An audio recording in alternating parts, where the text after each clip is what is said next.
बहुत दूर एक सरजमीन में एक निहायत खूबसूरत लड़की रहती थी जिसका नाम सनड्रेला था। सनड्रेला की माँ बहुत अरसा पहले वफात पा चुकी थी और तब से इसके वालिद ही ने इसकी परवरिश की थी। एक दिन सनड्रेला के वालिद ने दूसरी शादी कर ली। उसके वालिद की नई बीवी और उसकी दो सौतेली बेटियां सनड्रेला के घर में आ बस। पहली ही मुलाकात से सनड्रेला की सौतेली माँ इसे बिल्कुल बर्दाश्त नहीं कर सकती थी। वो और उसकी दोनों बेटियां सनड्रेला की खूबसूरती और उसके नेक दिल से बेहद हसद करती थीं। एक दिन कारोबारी वजूहात की बना पर सनड्रेला के वालिद को एक तवील सफ़र पर जाना पड़ा। यही वो वक्त था जब इसकी सौतेली माँ और बहनों ने इसकी जिंदगी को जहन्नम बना दिया। जब सनड्रेला बाग में अपने प्यारे परिंदों से बात कर रही थी तो इसकी सौतेली माँ वहां आ गई। इसने सख्त लहजे में कहा, आज से तुम बालाखाने में रहोगी। तुम्हें घर का सारा काम करना होगा। बेबसी के आलम में इसने वही किया जो इससे कहा गया। इसने अपना सामान समेटा और बालाखाने में जाकर रहने लगी। सनड्रेला ने अकेले ही घर के तमाम काम करना शुरू कर दिए। वो बहुत थक जाती मगर ना उसकी सौतेली माँ और ना ही सौतेली बहनों को इस पर जरा भी तरस आता।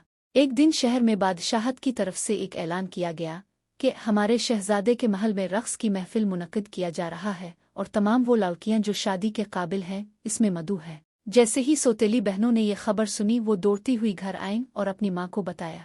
अगले कई दिन तक तैयारियां जारी रहें। आखिरकार वो बड़ा दिन आ गया। इस सुबह सौतेली बहनें बहुत जल्दी जाग गईं और जोर से पुकारने लगे, सनड्रेला, कहाँ रह गई हो? जल्दी आओ और हमारा गुस्ल तैयार करो। सारा दिन सनड्रेला अपनी सौतेली बहनों को तैयार करने में लगी रही। सनड्रेला ने धीरे से पूछा, क्या मैं भी बाल में जा सकती हूँ? सौतेली माँ ने तंजिया अंदाज में कहा, तुम शहजादा एक बीवी की तलाश में है, कोई नौकरानी नहीं। सनड्रेला, तुम हरगिज नहीं जाओगी। पहले सारा काम खत्म करो फिर आराम से सूना। सौतेली माँ और बहनें महल की तरफ रवाना हो गईं। घर में अकेली सनड्रेला गम से भर गई और रोने लगी।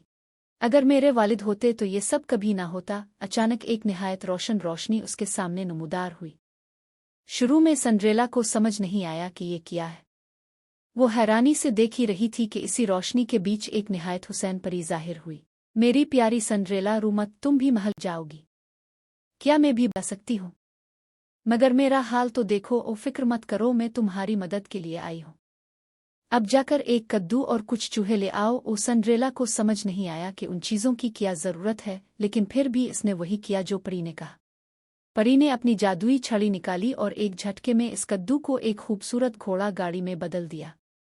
फिर इसने चूहों की तरफ रुख किया। एक चूहा कुचवान बन गया और बाकी खूबसूरत सफ़ेद घोड़ों में बदल गए। जब परी ने अपनी छड़ी से इसे छुआ तो सनड्रेला का सारा लिबास एक खूबसूरत कपड़े में बदल गया और उसके पैरों के चप्पल बदलकर शीशे के खूबसूरत जूते बन गए। अब जाओ खूबसूरत लड़की, मगर ध्यान रहे, रात के 12 बजे के बाद जादू खत्म हो जाएगा। सनड्रेला ने परी की बात गौर से सुनी, फिर अपनी गाड़ी में बैठकर महल की तरफ रवाना हो गई। जब वो महल के दरवाजों से दाखिल हुई तो सबकी नज़रें इसी पर जिम गईं।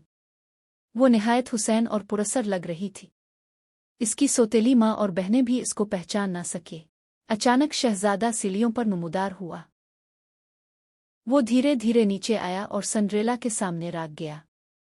सबसे खूबसूरत खातून, क्या आप मुझे रक्स की इजाज़त देंगी? सनड्रेला ने शर्माते हुए सर हिला दिया।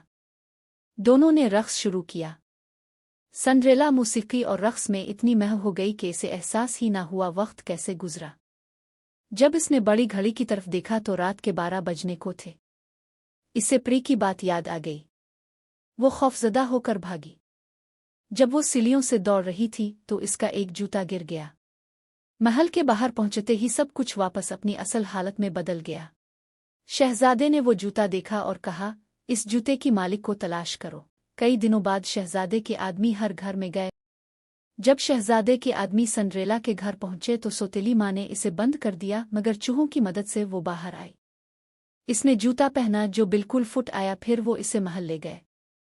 जैसे ही शहजादे ने इसकी आंखों में देखा वो फौरन पहचान गया और दोनों की शादी हो गई।